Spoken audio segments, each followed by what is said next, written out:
yang menyampaikan kepada saya bahwa pabriknya, di mana tempat si pengusaha skincare ini membuat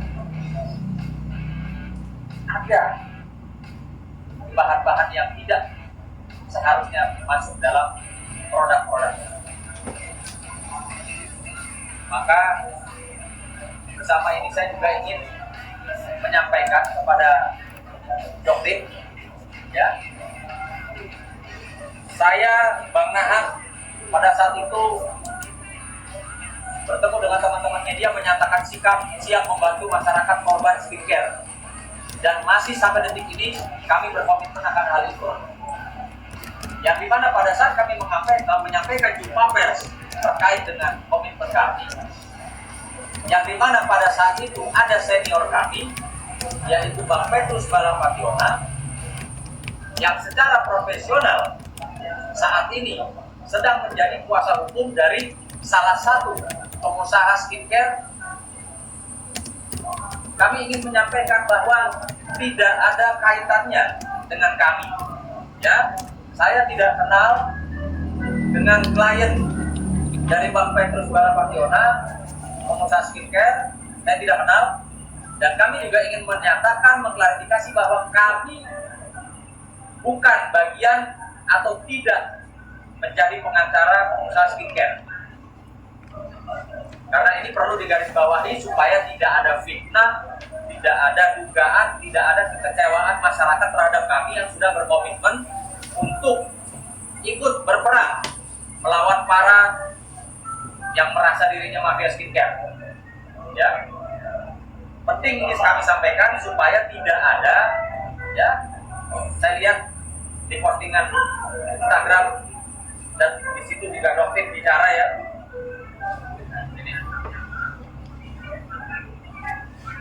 ini ada foto saya nih, ada foto saya, foto Bang Petrus, dan ada Bang Nahak pada saat itu yang menyatakan kita siap memerangi mafia skincare. Namun saat ini ketika Bang Petrus secara profesional sebagai seorang advokat dan tidak terikat kepada kami, saat ini menjadi kuasa hukum dari salah satu pengusaha skincare. Dan kami sampai hari ini masih tetap berjalan.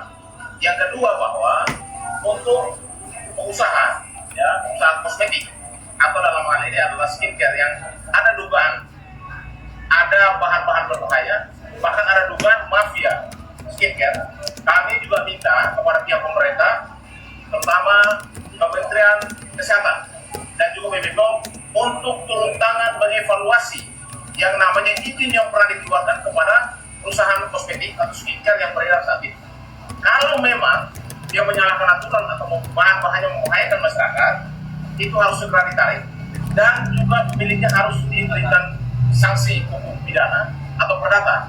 Karena skincare ini terus terang saja digunakan oleh khalayak masyarakat, pada umumnya walau menengah ke atas atau menengah ke bawah, itu hampir sebagian besar menggunakannya.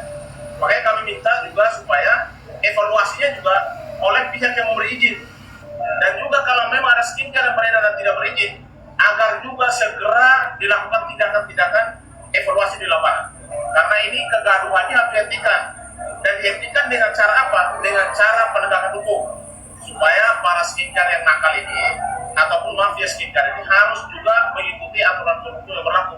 Kalau tidak, ini akan menjadi bumerang sendiri. Kenapa? Karena semuanya beredar sudah ke masyarakat luas. Dan bagaimana cara mengendalikannya?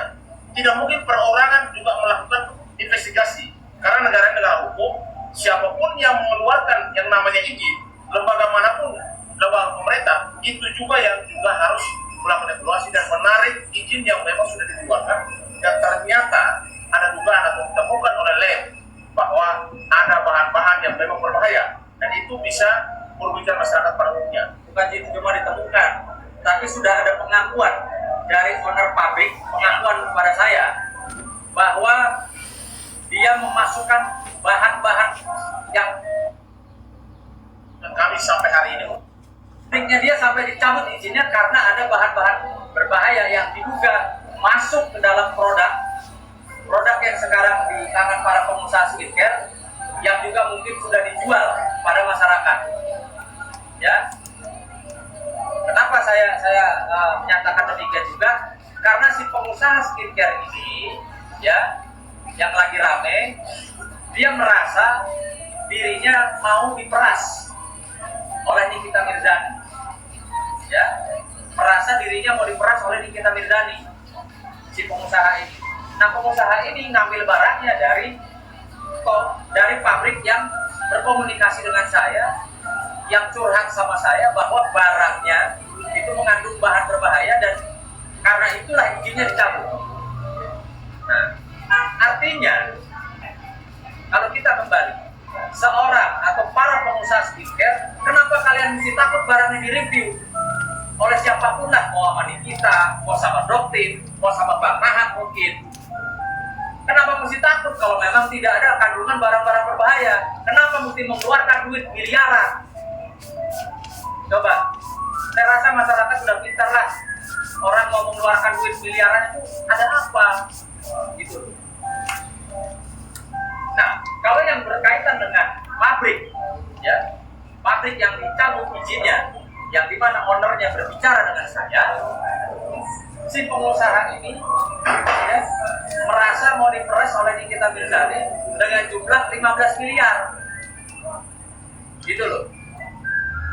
Karena penghasilannya diduga sebulan, kita ngomong sebulan ya, sebulan itu 40 sampai dengan 60 miliar.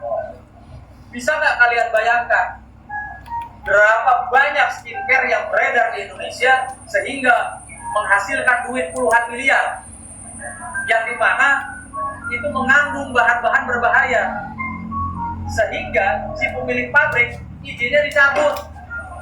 Jadi tolong deh, ya, seperti kata Bang Nahat, mohon pemerintah harus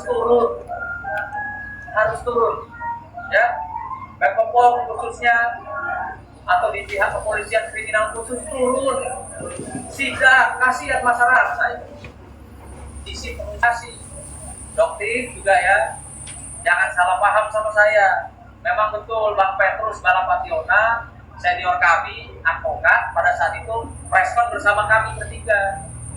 Namun demikian, kalau saat ini Bang Petrus menjalankan profesinya berdasarkan undang-undang advokat sebagai kuasa hukum yang mendampingi pengusaha skincare, itu nggak ada masalah.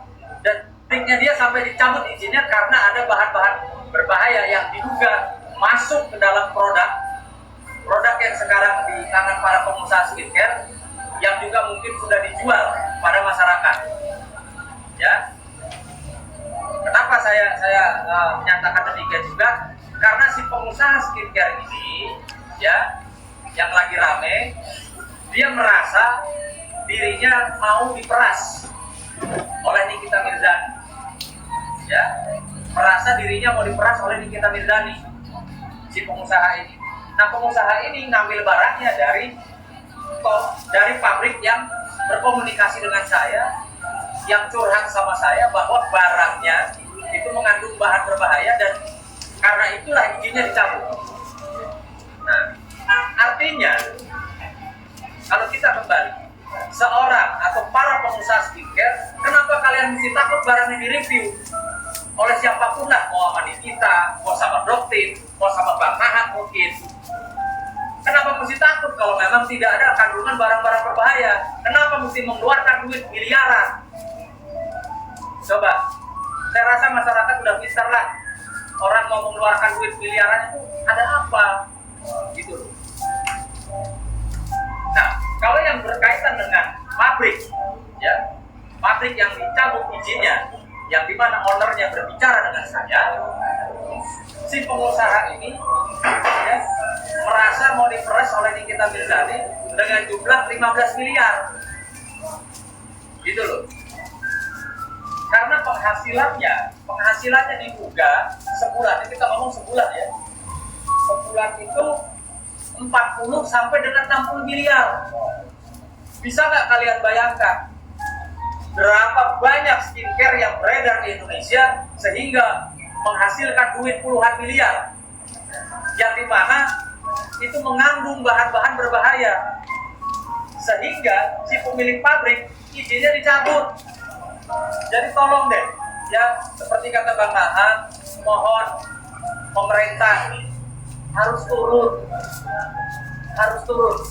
ya.